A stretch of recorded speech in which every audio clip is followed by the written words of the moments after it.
नमस्कार, विद भारती विज्ञान प्रसार सेवा का ये लखनऊ केंद्र, लखनऊ नहीं है भैया, मुंबई आ गए हम। जब हम बचपन में चारा मिला रहे होते थे तो यही बज रहा होता है, नमस्कार विद भारती विज्ञान प्रसार लखनऊ केंद्र है, घड़ी मिलाएं इतने बजने को है और आपका रंगारंग कार्यक्रम शुरू होता है। फिलहाल घड़ी मिलाएं जितने भी बजे आप देख रहे हैं बहुत सही टाइम है, आपका रंगारंग कार्यक्रम शुरू होता है। बनाएंगे चौकोबार, लेकिन अगर आपको लगता है यार इतनी सारी आइसक्रीम खाने से गला खराब हो जाएगा, खांसी हो जाएगी या फिर बहुत सारी कैलोरीज आ जाएंगी, तो इसलिए मिन्नी मिन्नी चौकोबार बनाएंगे, एकदम नन्ही मुन्नी चौकोबार। ठीक है जी। उसके लिए चूल्हा मैंने गर्म कर लिया। ठीक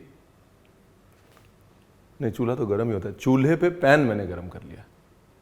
Rolling and action.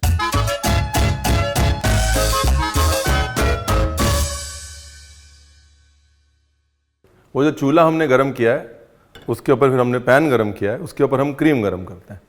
ठीक है, 1 कप क्रीम, गाय के दूध की क्रीम है कि भैंस के दूध की क्रीम है कि बकरी के दूध की क्रीम है, ये तो मैं आपको नहीं पता था, लेकिन डेयरी क्रीम के नाम से आपको मिल जाएगी। ठीक है, सब जगह डेयरी कुकिंग क्रीम। ठीक है, क्रीम जब आप बाहर लेने जाते हैं तो विपिंग क्रीम मिलती है और कुकिंग क्रीम मिलती है, यानी कि हैवी क्रीम और कुकिंग क्रीम।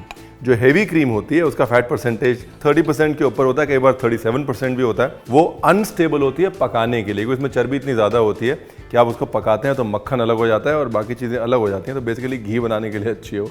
लेकिन जो कुकिंग क्रीम होती है उसका फैट परसेंटेज कम होता है, इसलिए उसको आप पका सकते हैं। तो इसलिए कभी भी कुछ पकाना हो तो कुकिंग क्रीम लेनी है, और कभी भी कुछ ठंडा रखना हो, फेंटना हो, तो विपिंग क्रीम लेनी है। ठीक।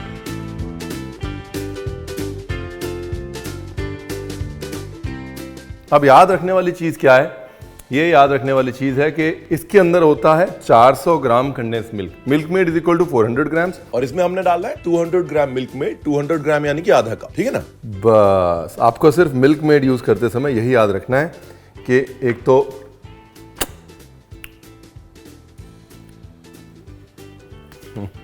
थोड़ा सा टेस्ट करते रहें, और दूसरा, एक कैन में 400 ग्राम होता है।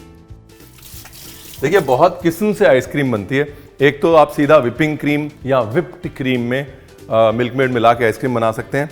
एक कस्टर्ड बेस आइसक्रीम होती है जिसमें कि आप एक आइसक्रीम बेस बनाते हैं और उसके बाद उस आइसक्रीम बेस से आइसक्रीम बनाते हैं। यहाँ पर जो है मैं ये चाह रहा हूँ कि कस्टर्ड बेस आइसक्रीम हो, क्योंकि छोटे छोटे हैं ना, जो चौकोबार है वो बहुत छोटी छोटी है, तो इसलिए उसके अंदर फ्लेवर थोड़ा इंटेंस होना चाहिए। इसलिए अगर हम उसके अंदर हवा भर देंगे तो फ्लेवर की इंटेंसिटी कम हो जाएगी।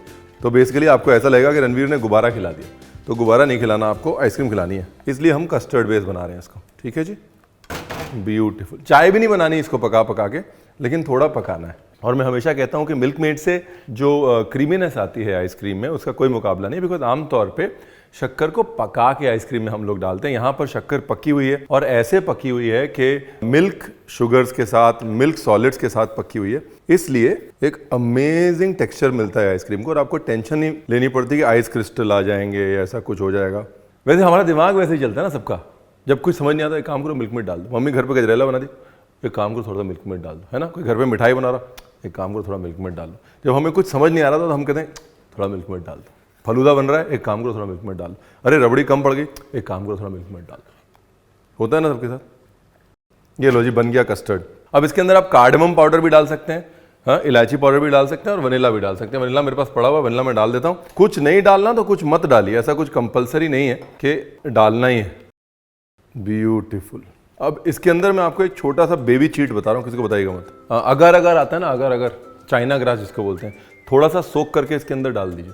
क्या होगा, कई बार बहुत गर्मी होती है हमारे घरों में, किचन्स में गर्मी होती है, या बहुत सारी बड़ी पार्टी आपने बुला रखी है और आपकी आइसक्रीम जो है वो फ्रिज से निकालते ही पिघलने लग जाती है। उस समय पर थोड़ी सी अगर अगर जो है वो आपकी आइसक्रीम को पिघलने नहीं देती। तो अगर अगर जब आप कस्टर्ड बना रहे हैं, एकदम गर्म है आपका कस्टर्ड, उसको गैस से निकालें और सोक किया हुआ चाइना ग्रास या अगर अगर उसके अंदर डाल दें और उसको ऐसे अच्छे से मिक्स कर लें, घोल लें थोड़ा सा। मतलब 1 लीटर आइसक्रीम मिक्सचर में 4 ग्राम 5 ग्राम, अगर तो ज़्यादा अगर मगर मत कीजिए। अगर बहुत गर्मी का मौसम है, आइसक्रीम पिघल रही है, तो अगर डाल लीजिए। अब यहाँ पर है मेरे पास चॉकलेट कुकीज़। ठीक है, मुझे लगा आप कुकीज़ एंड क्रीम टाइप की आइसक्रीम बनाते हैं ना, तो कुकीज़ एंड क्रीम चोकोबार बनाने के लिए आपको चाहिए कुकीज़ और क्रीम। क्रीम हमने कर ली है गर्म, कुकीज़ हमने डाल दी हैं इसके अंदर, और थोड़ी सी मैं मिक्सचर में डाल देता हूँ। ये जो रेशियो है ना, एक आइस क्यूब ट्रे का परफेक्ट है। देखिए गलती से मिस्टेक हो गई और एकदम परफेक्ट बन गया ये। ओके जी, अब इसको क्या करना है, अब इसको डालना है माइक्रोवेव में लगभग 4 घंटे के लिए। हाँ, 3.5 घंटे तो लगेंगे, पता है ना कहाँ डालना। फ्रिज में डालना है, फ्रिज में। तो ये अपने पास है 100 ग्राम, एक्चुअली 150 ग्राम चॉकलेट होगी। इसके अंदर डाला 10 ml ऑयल, कोई भी ऑयल डाल सकते हैं आप। ऑयल इसलिए कि चॉकलेट को थोड़ा सेट होने में वक्त लगे, क्योंकि एकदम ठंडी ठंडी इसके अंदर हम आइसक्रीम डालेंगे, तो अगर चॉकलेट जो है उसमें आपने ऑयल नहीं डाला हुआ तो एकदम से गप से आइसक्रीम जाएगी, और जहाँ लगेगी वहाँ लगेगी, और जहाँ रह जाएगी वहाँ रह जाएगी, और चॉकलेट जो है वो क्रैक हो जाएगी, और आपकी इनवीर आपने बताया नहीं। इसलिए चॉकलेट में ऑयल डाल लीजिएगा। इसके बाद इसको हमने डाल देना है फ्रिज में, अच्छे से मेल्ट करना है फ्रिज में। 30 सेकंड के लिए फ्रिज में डालिए, फिर हिलाइए, फिर मेल्ट करिए, फिर 30 सेकंड के लिए फ्रिज में डालिए, फिर हिलाइए, फिर मेल्ट करिए। लगभग 1 मिनट में फ्रिज में अच्छे से मेल्ट हो जाएगी। माइक्रोवेव में मेल्ट करना है, ठीक, बाकी सब कुछ सेम।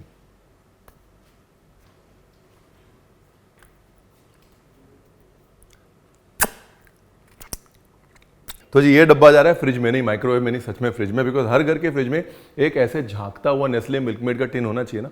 तो ये हमारे घर में भी एक झांकता हुआ होता है, और जब मैं उस झांकते हुए टिन को देखता हूँ और एक हल्का सा मिल्कमेड का लिक लेता हूँ, तो मुझे रेसिपी आइडियाज आते हैं, और ये आइडिया जो है ना वही काम करते हुए आया है।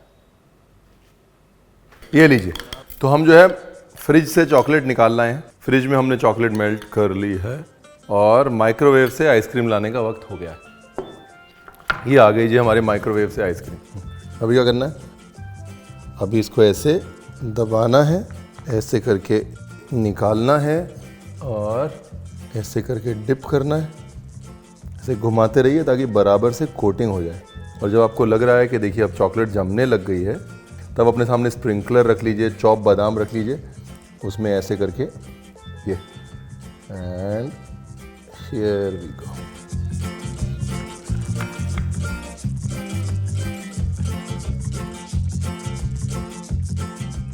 धीरे धीरे let the extra chocolate drip, और इस बार स्प्रिंकलर में डाल देते हैं। ये देखिए क्या है ना, वो टेंशन भी नहीं है, अरे यार बच्चों का गला खराब हो जाएगा, इतनी बड़ी चॉकोबार खानी है, फिर वो कैलोरी वैलरी ये वो, कोई चक्कर ही नहीं है, बिंदास। ये लीजिए, इस बार चांद तारे लगा लेते हैं।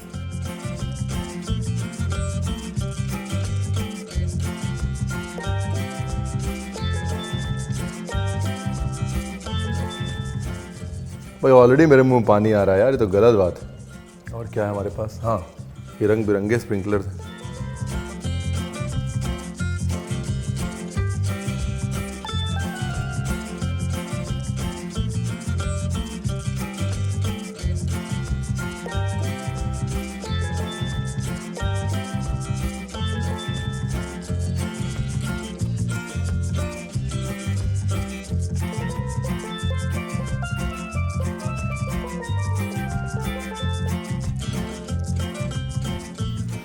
रेडी, 1 2, नहीं खा लेता हूँ, नहीं चढ़ा लेता हूँ, नहीं खा लेता हूँ। बचपन वाली चोकोबार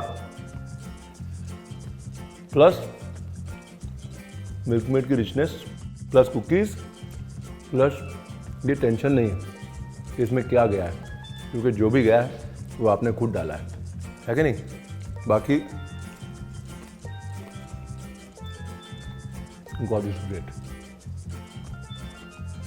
बनाइएगा ज़रूर। Thank you.